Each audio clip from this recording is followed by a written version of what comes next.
मेरी नॉलेज सिर्फ इतनी है कि माँ लक्ष्मी होती है, माँ दुर्गा होती है, माँ सरस्वती होती है, एक वेल्थ रिप्रेजेंट करती है, एक स्ट्रेंथ एंड करेज रिप्रेजेंट करती है, एक नॉलेज एंड विजडम रिप्रेजेंट करती है। मैं इस बेसिक माइंडसेट के साथ यहाँ बैठी हूँ। मेरी इंटेंशन ये है कि जो लोग बेसिक नॉलेज के साथ बैठे हैं उन्हें माँ के रूपों का कोई आभास नहीं है, या फिर नवरात्रि के बारे में जो बिल्कुल भी नहीं जानते हैं, हम बेसिक से कॉन्वर्सेशन करेंगे और शुरुआत करेंगे। तो पहला सवाल आपसे यही रहेगा कि माँ कौन है, माँ क्या है? माँ वो शक्ति है जी। जिसने सबको जन्म दिया, चाहे वो ब्रह्मा, चाहे वो विष्णु, चाहे वो महेश।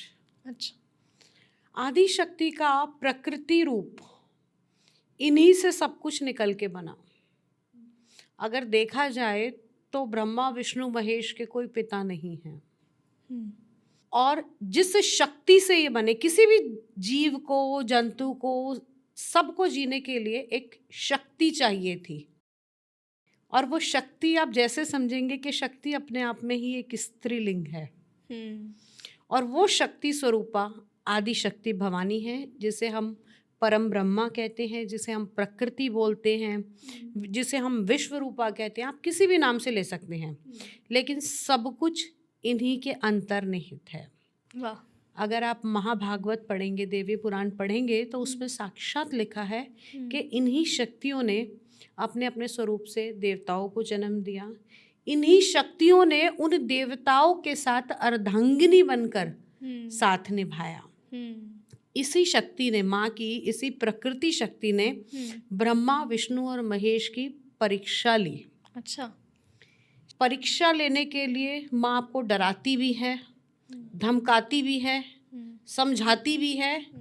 और जिन लोगों के दिमाग में ये है कि देवी कभी किसी की परीक्षा नहीं लेती, तो मैं ये आपको बता दूं कि एक पड़ाव परीक्षा का ज़रूर आता है।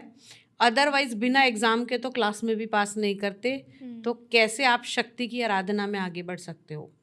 जब भगवान ब्रह्मा जी ने शक्ति की आराधना करी, तो उनके एक एक मुख से हर तरफ आदि शक्ति उनको डराने लगी और वो भागे। तब आदि शक्ति ने कहा, आप मुझसे डर गए, ठीक है, लेकिन आपने मेरी आराधना की, मैं अपनी एक शक्ति के अंश से आपके साथ गायत्री स्वरूप में अर्धांगिनी बन के रहूँगी।